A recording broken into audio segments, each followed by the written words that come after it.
Pierino, allora, Sì, se n'è, allora, ha detto, Pierino, allora, maestra, ragazzi, oggi è venerdì, quindi avete sabato, domenica, lunedì voglio, per cortesia, 2 righe, un tema, un confronto, un pensiero, con dentro la parola molto probabilmente.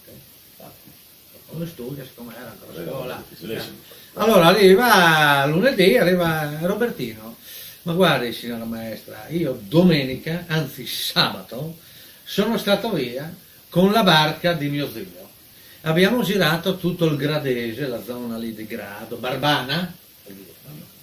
A un certo punto c'è stato un forte sobbalzo, molto probabilmente c'è stata un'onda anomala.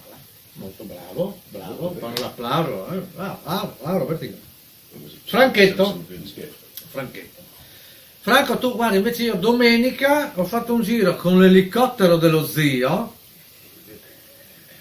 L'elicottero dello zio. L'elicottero dello zio, abbiamo sorvolato tutta la pedemontana, c'è stato un forte sussulto, molto probabilmente c'è stato un vuoto d'aria. Bravo anche questo, fa l'applauso, tutta la classe. Pierino? Allora, no? Allora, sabato pomeriggio sono stato su nella baita della nonna, che abita vicino, insomma, no, sì.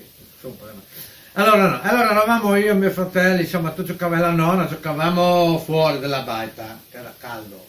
A un certo punto la nonna prende, rientra in casa, esce con il Time sotto il braccio e si avvia verso i boschi.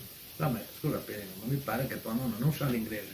Cosa faceva col Time sotto il braccio? Ecco, molto probabilmente andava a cagare.